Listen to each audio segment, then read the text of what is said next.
Children, hi, hello, how are you? All are doing good? Fine. Okay, good. Children, have you ever seen people near the roadside sitting, having food? At night they sleep there itself.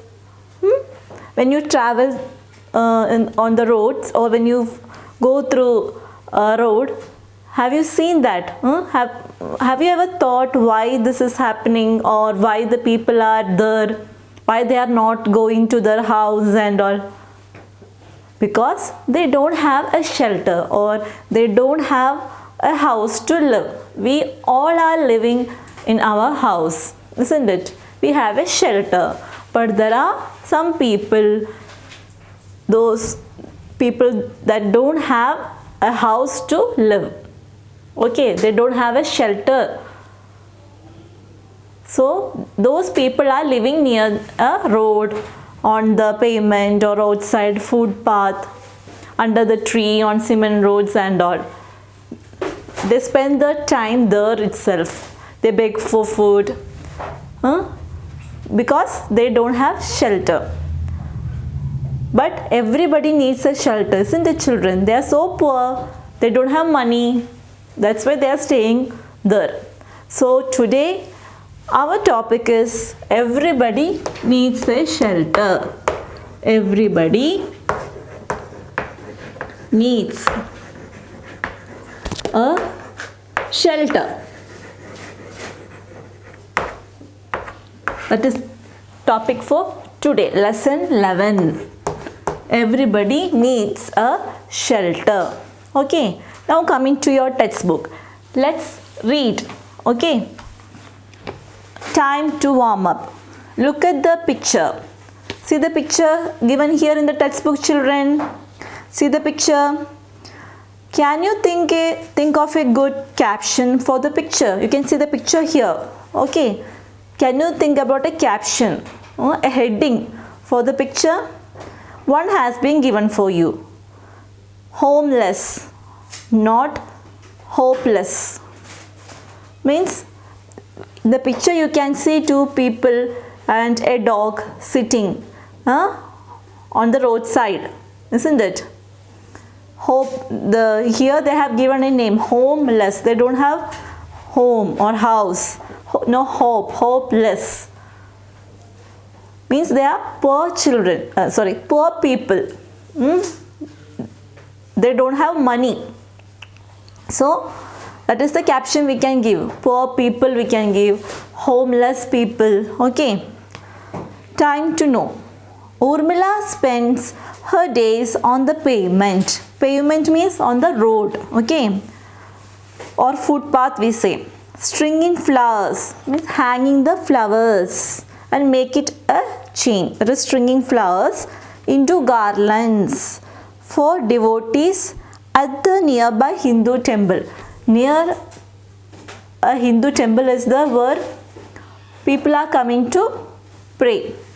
So for that, those people, Urmila is sitting near the roadside, near to that temple, in front of temple. Road is there. Near to that road, she is sitting and she is hanging flowers. So the people, those who are coming to the temple, they buy these flowers, isn't it? At night, she lays down on the same blanket she used for the flowers.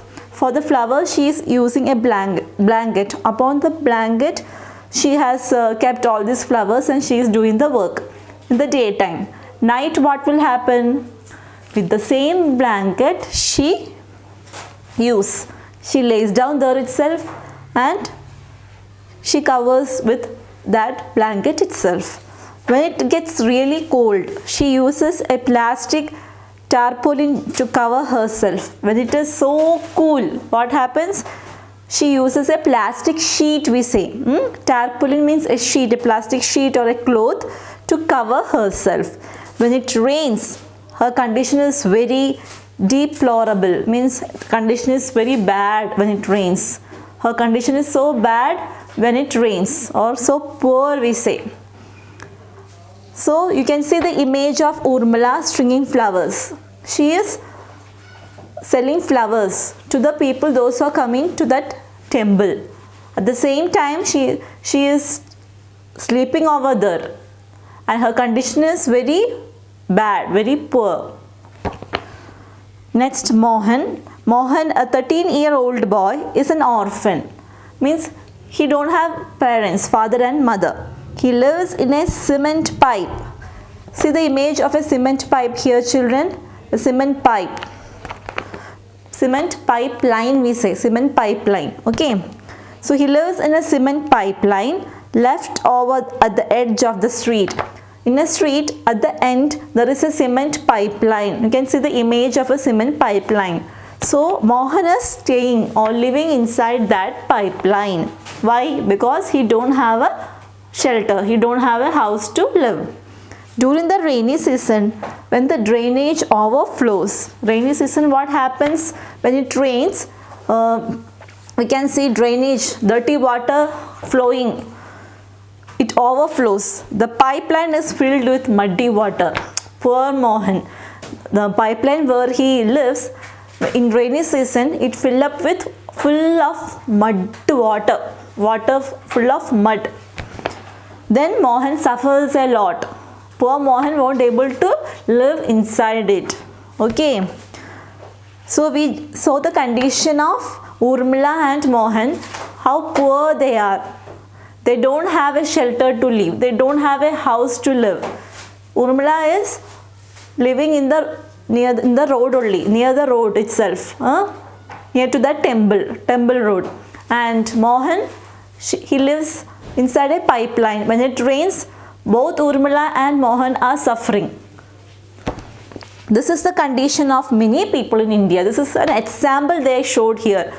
Urmila and Mohan, simply some examples they have shown, but actually, really, this is the condition of many people in our country. There are many homeless people in India. Many people are there in India, those who don't have a home to live. There are many street children who put up themselves on the footpaths and pavements. Many street children are there. They live on footpath and pavements near the roadsides. Some people live in temporary houses made of bamboo poles. Using bamboo sticks, they used to build a small temporary house for them to live.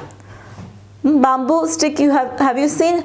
It is strong actually. The stem of that bamboo they take and they build a small temporary house to live. Otherwise they use plastic sheets also, and they make shift tents. We can make tents using cloth.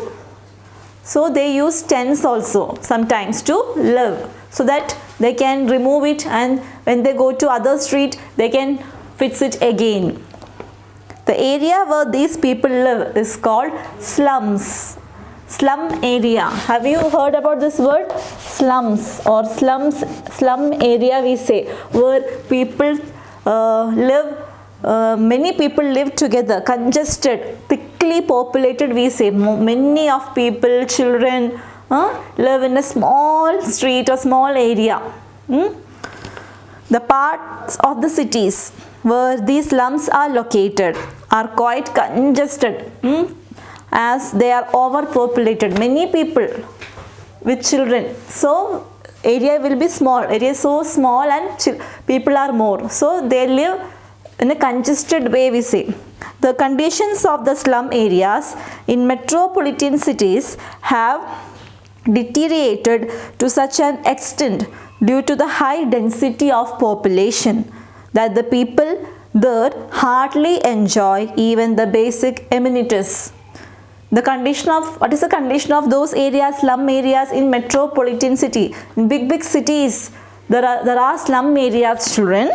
There, the condition is so bad. Deteriorated means becomes so bad, worse condition. Why? Because of high population. more people are there staying in those areas, and they hardly enjoy, means they won't enjoy at all, never enjoy the basic amenities, basic needs, basic facility also not the children in those areas. No washroom also, isn't it? The lanes are narrow, roads are so narrow, and the houses are nothing but a single room tenement without the facilities of an open courtyard. How the houses will be? Actually, we can't say it is a house, a single room. Many rooms will be, that is called tenement. Many rooms and with no open courtyard, no space also to sit or to play. That much of congested area there it is, and thus depriving the people of natural gifts like sunshine and air. They won't even get sunlight or air. Thickly populated area, and building also like many rooms, blocks, like it consists of many rooms in one block, one beside the other, above the other and all. So even no sunlight also come into those rooms.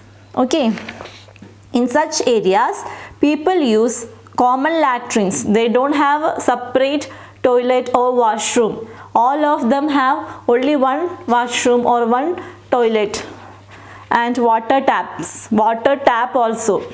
These many people, and there will be one. Some of the slum areas do not even have single rooms. See, in some slum areas where people live together, thickly populated area, there even one room also won't be, it seems. They are thick clusters. Thick clusters means group of small, dilapidated, means decayed, shabby or dirty mud huts. We can see small dirty huts made of mud.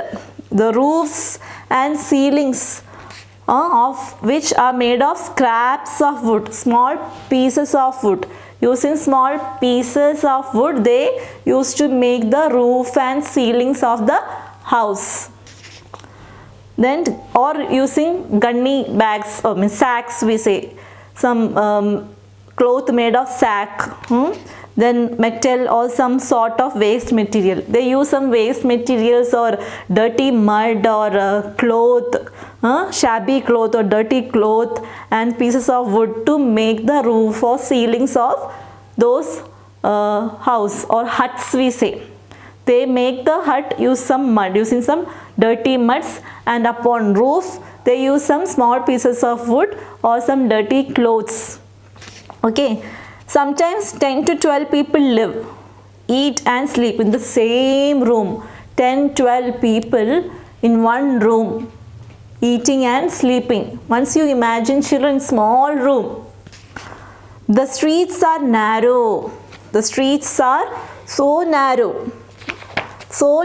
Streets are so narrow, and the sewage water, the waste water, stagnates. Stagnates means won't flow. The water won't flow. It will be there as it is. It contains mosquitoes, isn't it? If water won't flow, what happens? Mosquitoes will come and breed, and people get diseases like malaria and all. So water stagnates, dirty water in open surface drains. The one image is the children, you can see there people thickly populated, and you can see the water in front of them which emits bad smell. If water won't flow, what happens? Bad smell will be there. The children often play in places where the drains are used as open latrines. The children in the street, they play in these places where these drains, this waste waters are the water is there, and people go in the people pass urine and all those things in the public place, or public place in the sense their place is not there, so they used to do those things there itself, and this dirty water gets stagnant over there itself the children play, and what happens, that emits, bring out bad smell, and they get diseases also, isn't it? So where they live, people are thickly, in a thickly populated area, they are living so congested. In one room, many people living, eating, sleeping, and the condition of them is very poor. Children, all of them together, they don't have space to play. So children will run here and there on the dirty water itself, they play. Okay. All the living beings need place to live in. All of us need a place to live. Animals live in caves, dens, halls. Lion live in den. Rabbit, rats and all live in the halls. They dig a hole inside and in the ground, and they live inside that. Then birds live in nest. Human beings live in houses. A house protects us from heat, rain, cold and wind. House protects us from heat, rain, cold, then wind. We all have a house to live. House protects us from heat, rain, cold and wind. It keeps us safe and gives us comfort. Because we are inside the house, we are safe. A house may be big or small, it doesn't matter. Whatever, it is a house, right? We have a big house or a small house, it doesn't matter, but we have a house. And a house protects us from heat, cold, rain and wind. All living beings need a house. Even animals also live inside their own house, like dens, halls, etc. So we also live in a house, but in our country there are many people, those who don't have a house at all, living on the roadside, on the pavement or on the footpath, like slum areas, where in the dirty place with many people together living, congested, thickly populated area.